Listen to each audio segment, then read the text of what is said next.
Do you struggle to lose weight, or are you currently on a fat loss phase and you just can't seem to stick to it? Well, if that sounds like you, then watch this video. Hey, what's up guys? My name is Tiki Harawira, coach here at Kaha Training, and this video we're going to go through my top lessons and my top tips on how to stick to your fat loss phase. I'm currently on a fat loss phase myself, and I'm trying to diet my weight down to 100 kilos. I started this challenge at 106, so my goal was to lose about 6 kilos, 6.5 kilos in 8 weeks. And we're about halfway, just over halfway in, and I'm currently at 104 kilos. I've got another 4 kilos to go, and I'm halfway, so about another 1 kilo a week. Now, fat loss. So the fitness industry like to make it out that fat loss is this super complicated, or you have to be in a secret club, or you have to know a secret formula to be able to do it. When in fact, fat loss is super simple. It's actually really simple, but it's hard, and it does take a lot of work and a lot of effort and a lot of time.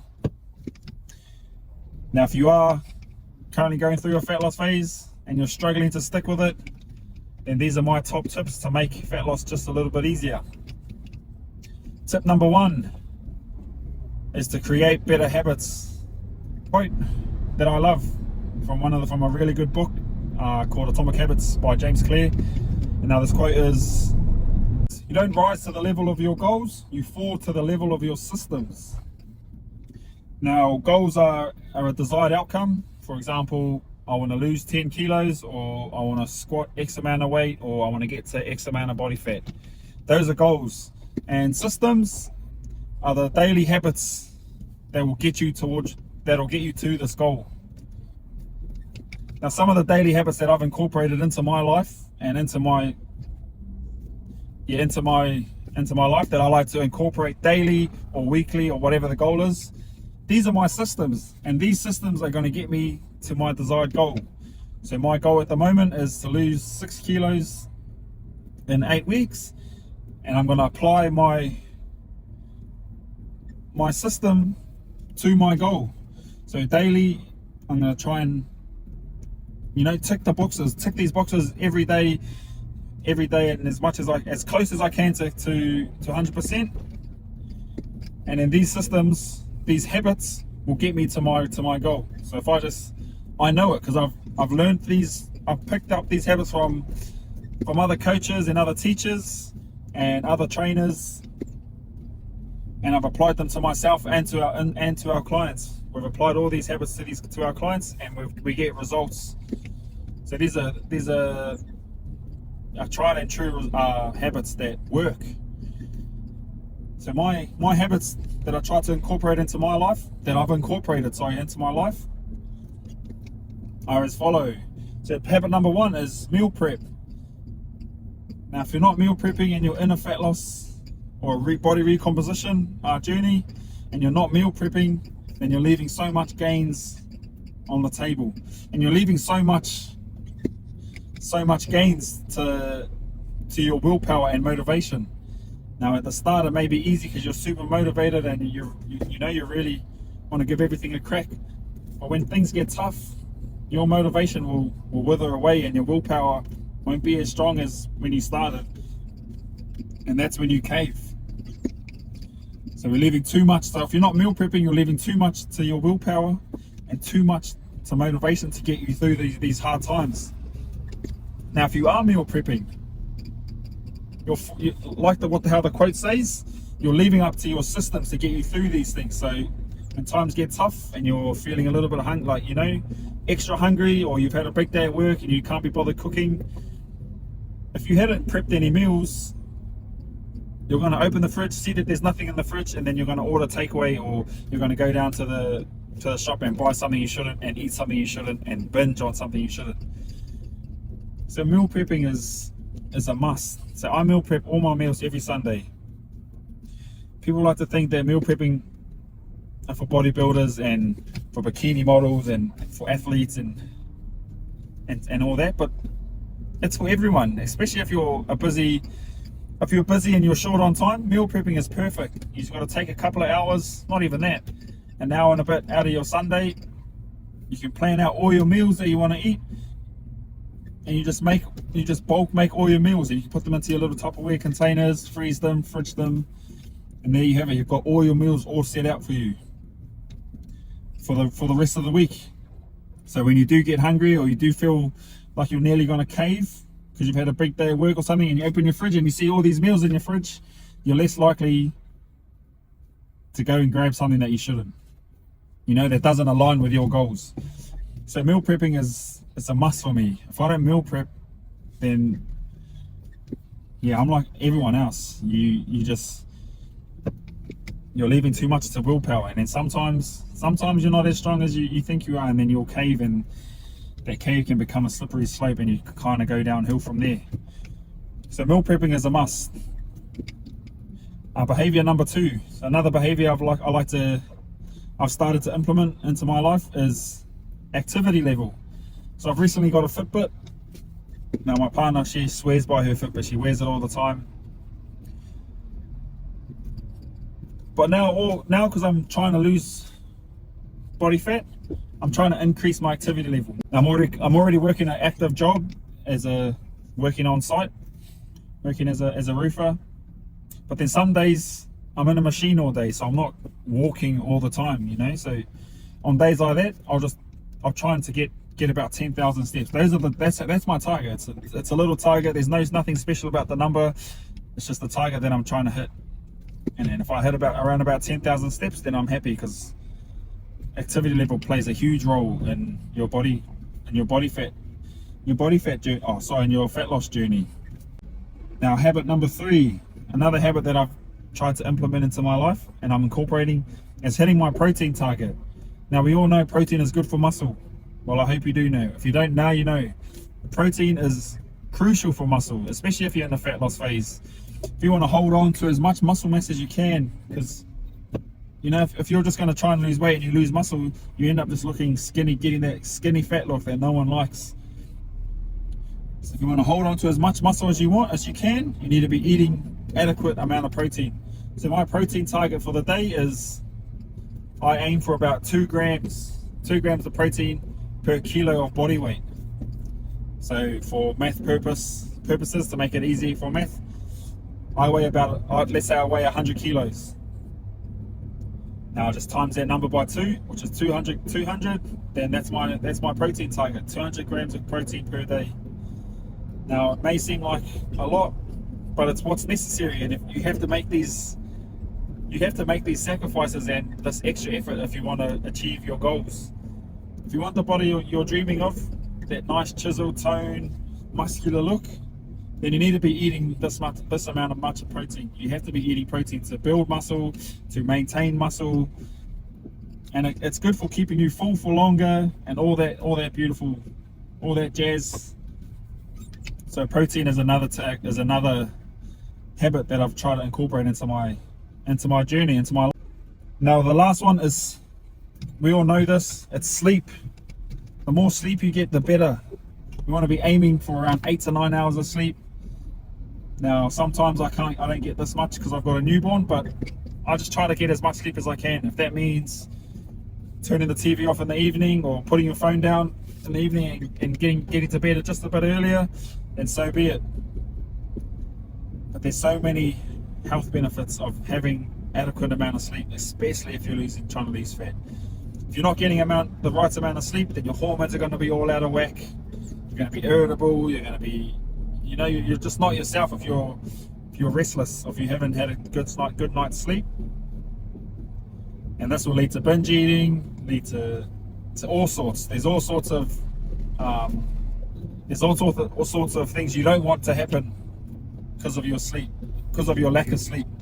So sleeping is probably the most crucial, it's the most beneficial, it's super important. So getting your sleep around at least 8 hours, 7 to 8 hours at least, is what we should be getting. Now those are my behaviors, those are my systems, those are the things that I fall back on when times get tough. My meal prepping has to be on. If I just tick all these boxes, then I know that my desired outcome, my goal is going to become a fruition. I'm going to get to my goal if I just keep ticking these boxes daily. Getting my steps in, meal prepping, hitting my protein target, sticking to my meals, and getting good sleep. If I can stick to all these, then I'm going to lose that weight. Now, it may not, depending on how my calories are and how my training is, it may not be in 8 weeks, but if I just keep at it, I know I'm going to get to 100 kilos. But we'll try and get down in the next month or so. That's tip number one, is build better systems, build better habits, and tick those habits off day in, day out. Tip number two is don't over restrict or don't make drastic changes. What I mean by when I say don't over restrict is when you over restrict yourself on certain foods or certain food groups. So if you, for instance, saying yep, that's it, no carbs or no alcohol or no takeaways or no whatever it is, whatever the food group you're restricting, don't do it. Don't over restrict yourself, because when we do this, when we have this all or nothing mentality where we go cold turkey and we cut out everything, cut out all the lollies, cut out all the takeaways and all that stuff, then what happens is, like I say, when eventually at the start your motivations are high, and eventually, let's say week 3, your motivation and your willpower isn't that high anymore. You're not that strong-willed anymore because you've done it for so long, and then you think you quote unquote deserve it.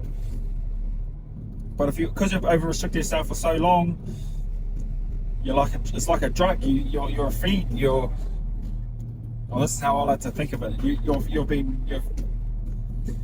You've restricted yourself from something for so long. Eventually, you crack, and instead of just having a little bit of it or the right amount of serve of it, you binge and you eat the whole block, or you have 2 burgers, or 2 McDonald's meals, or whatever it is, because you've lasted for 3 weeks. Now, instead, if you just eat it accordingly, or if you just eat it in moderation and you just add it into your diet or fit it into your numbers, then you're less likely going to binge, because it's not going to be like this crave that you've been craving for so long. You know what I mean? So that's a huge tip, is to add your favorite foods into your diet. If you like ice cream at the end of the night, or you like a chocolate after work, or you like a couple of beers after work, fit them into your numbers. If they fit into your numbers, fit them in. Now, they're not the most healthy and most nutritional food, but having this approach makes it easier to adhere to your diet, and you're more likely to stick to what you're trying to do. But if you're constantly going up and down from over restricting to binging, if you're constantly doing this, then you're going to get to nothing. You get nowhere. You won't get to your goals because you're not ticking off your habits, and you're over restricting yourself. And you're making it harder on yourself. So taking this fitting it in approach just makes it a whole lot easier. So myself, I love a dessert after work. So I've found a way to fit it in, just to fit it into my day, so I haven't restricted myself for so long, and I don't binge when I do fall off, or when I do try and eat something. I'm not binging it. I just have a little bit here and there. So make your life a little bit easier, and make this journey a little bit easier, and stop over restricting on food groups or certain foods. Now, another huge tip is eat high volume foods. So I get it, when we're in a fat loss phase, it's normal to feel hungry, and you're going to always feel hungry. And if you think about it, of course you're going to feel hungry. You're eating less food than your body needs.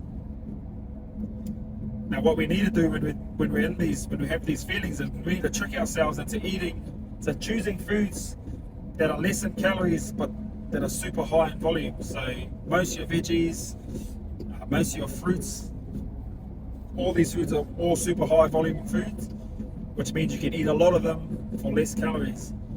Now, a hack I love doing is just adding a big salad, like a huge salad. Every time I have a meal, I'll have a salad on the side. Because a salad, like with lettuce and tomatoes and cucumber and whatever, you're chewing a lot when you're eating these foods. And when you're chewing and you're taking your time eating, you get full. It fills you up, because it's a lot of food. It's a lot of volume of food. So if you're choosing high volume of foods, then it's going to make you feel fuller.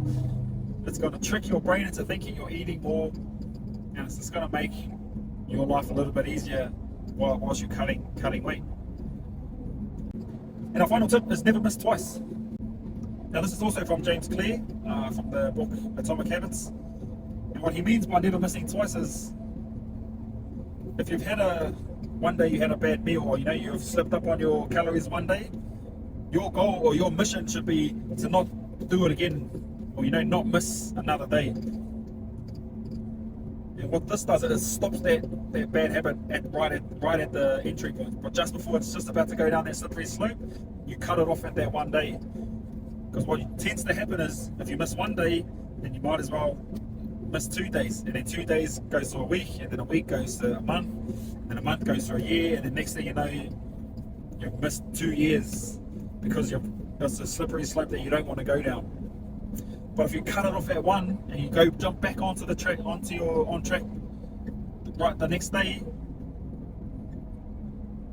yeah, it stops it in its track before it can gain some traction, and before the slope gets too slippery, you cut it off at that one day. And in the grand scheme of things, when you've missed one day here and you've missed one day there, but each time you've missed these days, you jump back straight on track, and it's just like a little graph. If you imagine a graph and you're coming up, and then when you miss a day you do a little blip, but then you just get back on track and you just keep climbing, and then a little blip, and you keep climbing and you keep climbing and climbing. And then when you zoom out, in the grand scheme of things, these little blips don't really matter. Because if you zoom out, as long as you're still going up and you're making that progress, and your upwards trajectory is going up, then it doesn't matter about these little blips. But if, let's say, you do have a little blip, and instead of getting back on track straight away, you fall down the slippery slope, you go up, and then you have this little blip, and instead of keeping going up, you're going to go up and down, and it crashes, and you're going to it's that yo-yo effect that happens. So if you never miss twice, and you make it your mission to never miss 2 workouts, or never miss 2 meals, or never have 2 bad meals back to back, or never have 2 bad sleeps, or whatever it is. If you catch them before they start slipping too fast, you catch them before they get too messy and it gets a bit too slippery, then it's a win. And then you just keep doing this over and over again, and before you know it, you've reached your goal. Because every time you miss the workout, or every time you miss a meal, you just jump straight back on track. And those are my top tips. Those are my tips on making fat loss just a little bit easier, and making sticking to fat loss just a little bit easier. Now, in summary, we've got building better habits, not over restricting, don't over restrict on certain food groups or certain foods, eat high voluminous foods, and never miss twice. And if you do all these if you follow these 4 tips, then I guarantee you that your fat loss goals will be reached, and you'll smash these goals, and you'll smash them out of the park. So if you are going through a fat loss phase, give these a try, and let me know how you think. Thanks for tuning in, and I'll see you guys next time. Peace.